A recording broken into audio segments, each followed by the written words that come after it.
Good afternoon, everyone. I'm Chris Heagarty, Chair of the Wake County Board of Education. I'm sorry that I can't join you all in person today, but I'm grateful for this opportunity and to Commission Chair Thomas, who inspired this idea.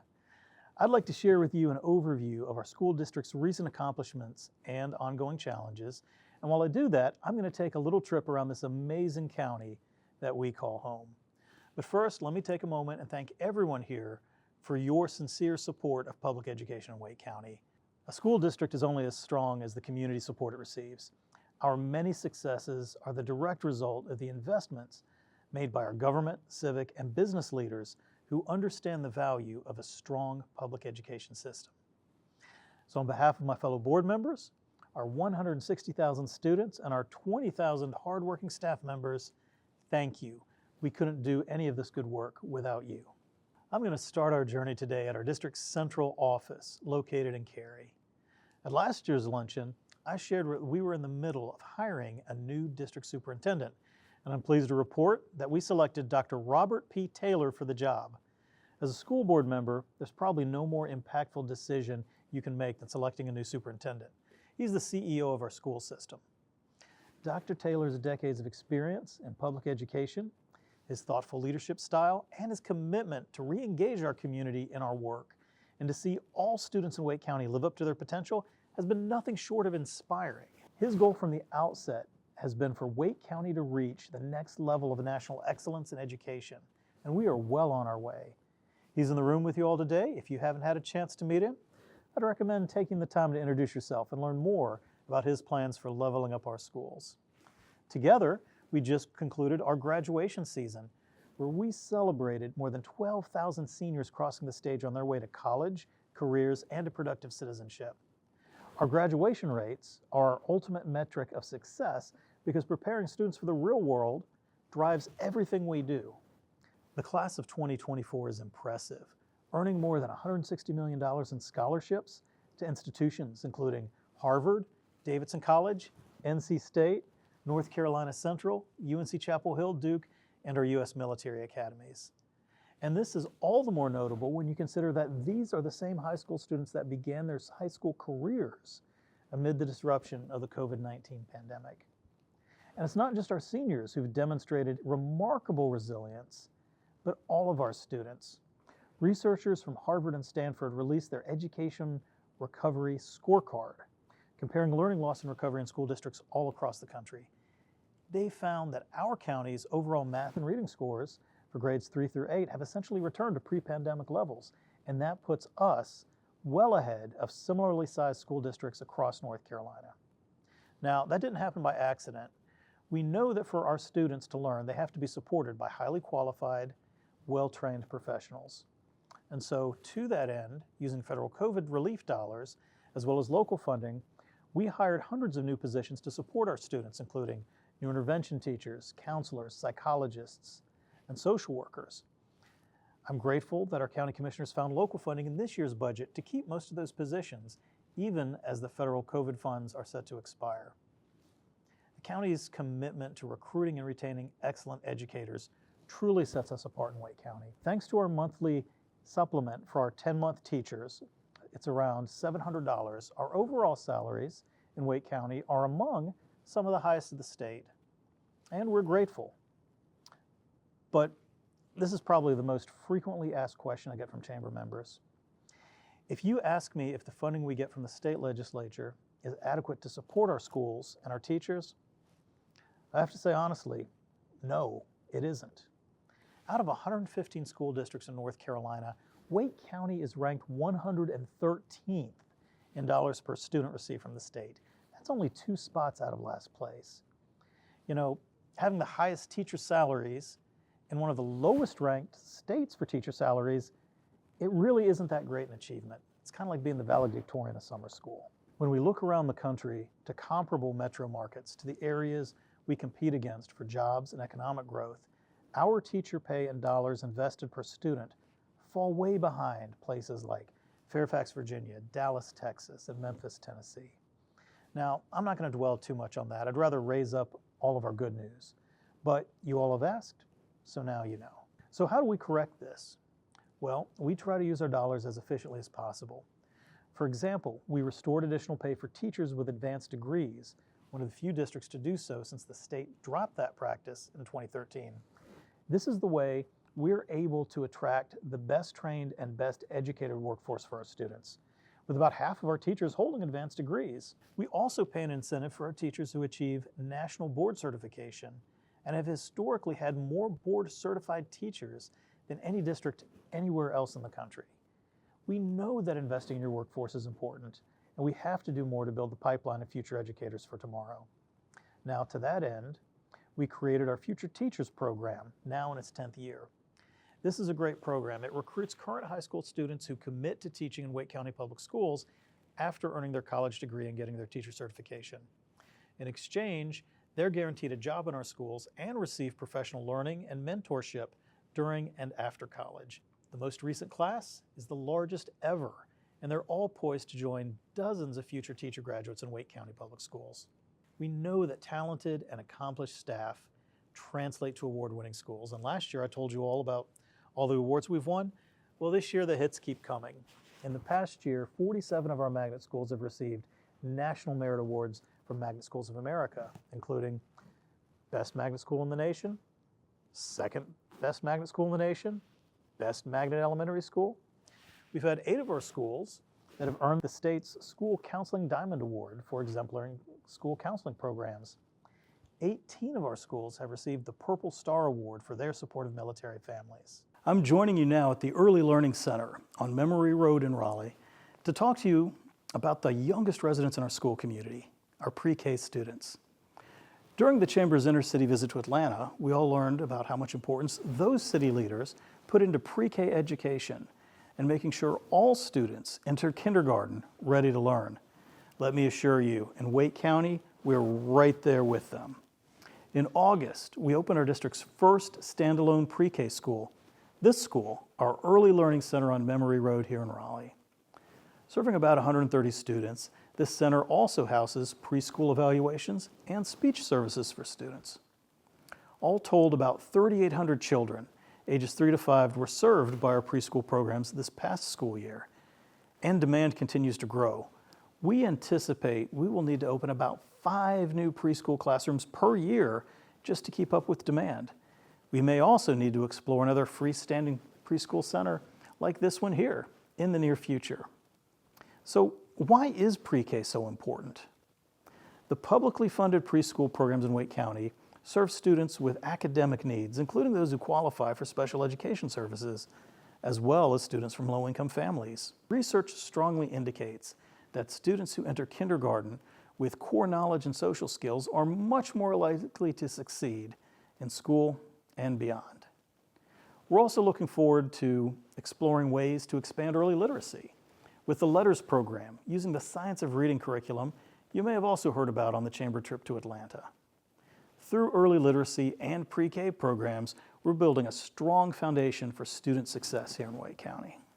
As I've mentioned, our Wake County commissioners demonstrate their commitment to our students through their generous funding to design and build new schools and renovate existing ones. Over the past 5 years, we have completed some 30 facilities projects, counting both new schools and renovations.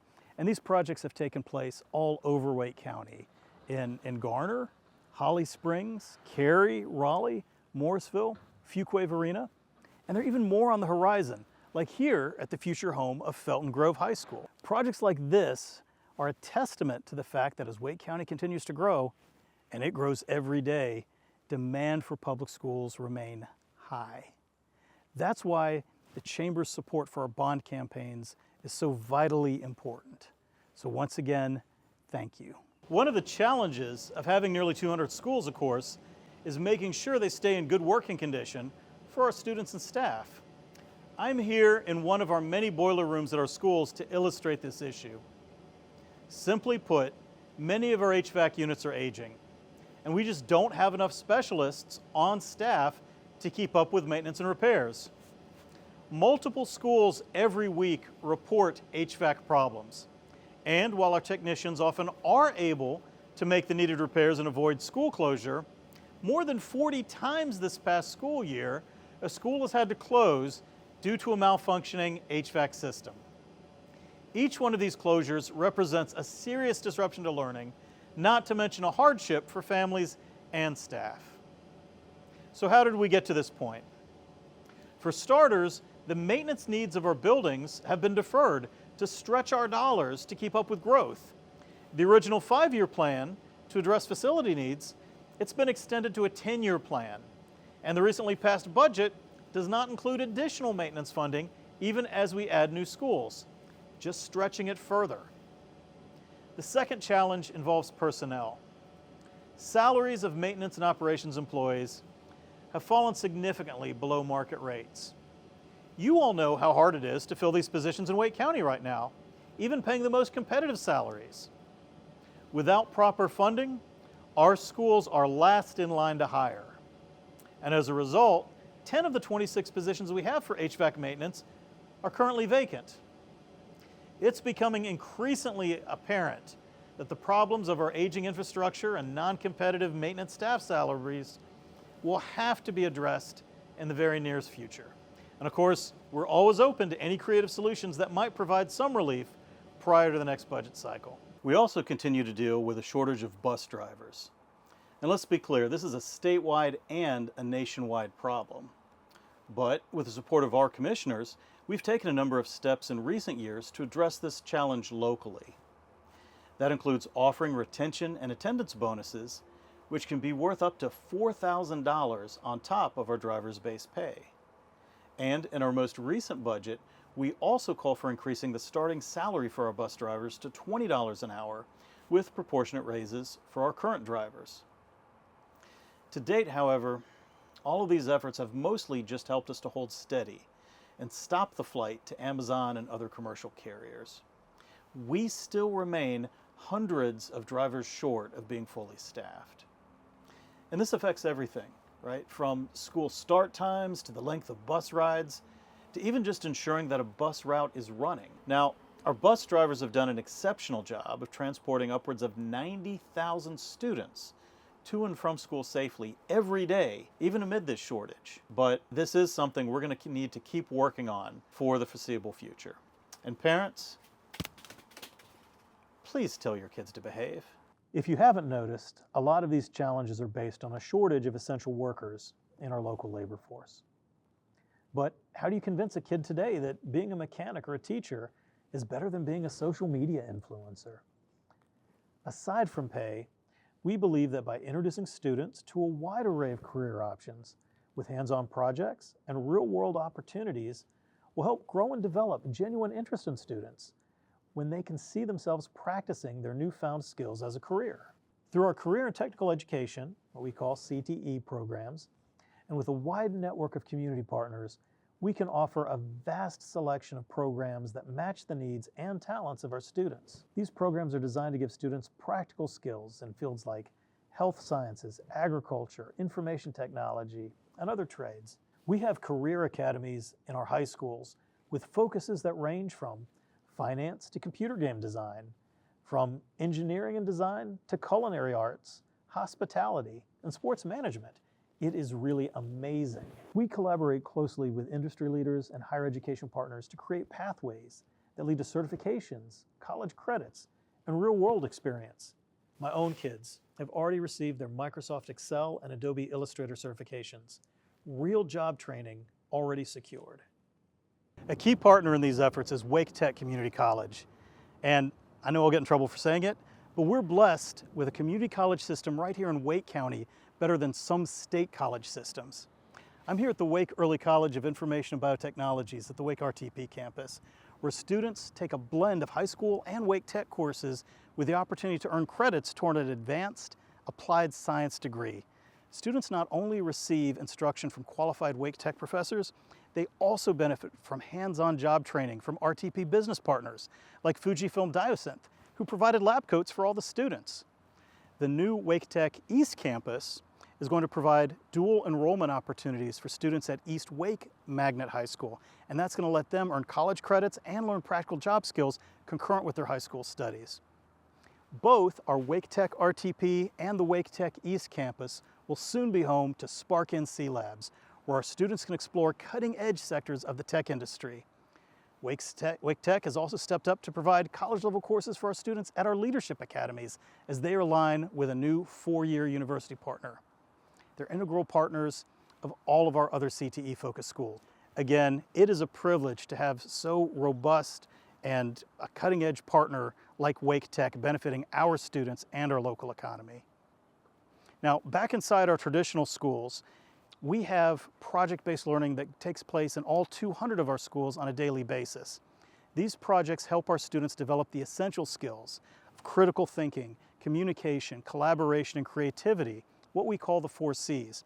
And this comes out of conversations we have with business leaders who say what they want is not just that their employees have knowledge and skills, but that they can use those problems and skills to effectively solve problems. So what we concentrate on is not just the core subjects, language arts, math, science, social studies, and fine arts, but we also want to make sure that our students are knowledgeable problem solvers, will be an asset to the workforce and their communities following graduation. We have much to be proud of, and we are setting our sights even higher. But the truth is, we still have a long way to go. When Dr. Taylor started as superintendent, he commissioned a far-reaching survey and hosted multiple community roundtable discussions to gather feedback from families, staff, local leaders, and community members. Through that process, our community was clear that reducing and ultimately eliminating disparities in student outcomes must be a top priority. And we have set a goal of eliminating disparities by race, ethnicity, gender, and socioeconomic status by 2028. But what does that even mean? Disparities in student outcomes.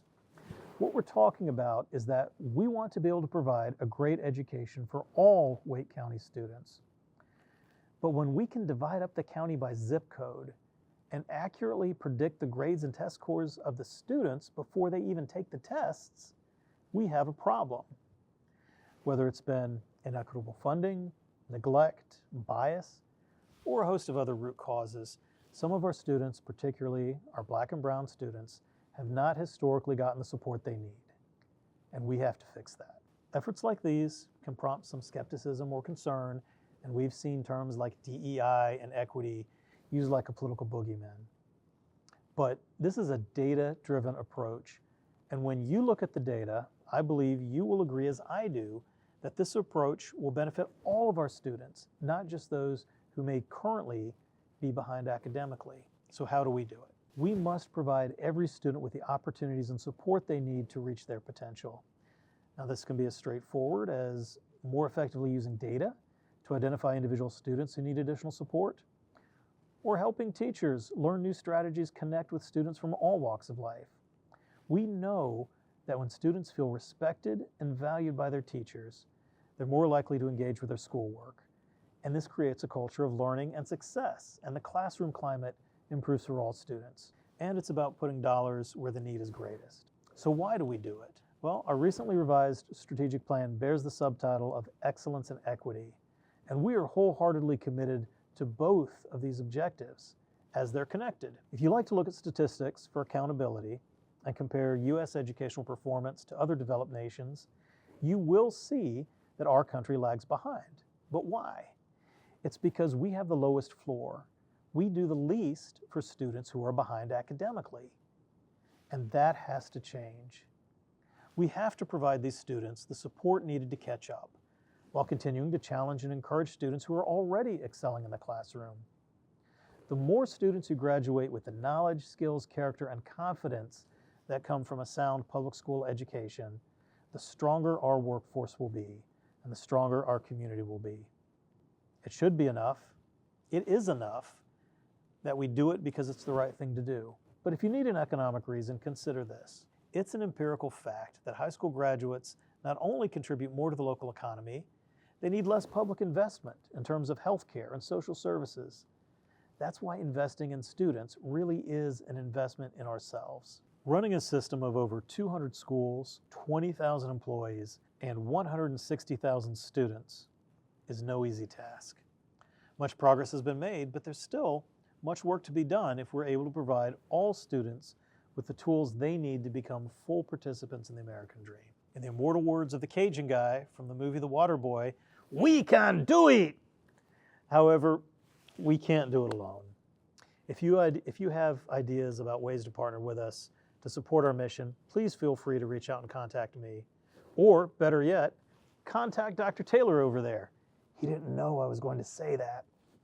Thank you, Greater Raleigh Chamber of Commerce, once again for your support of our students and staff today, tomorrow, and always. These are your schools, and you should be proud of them. Thank you.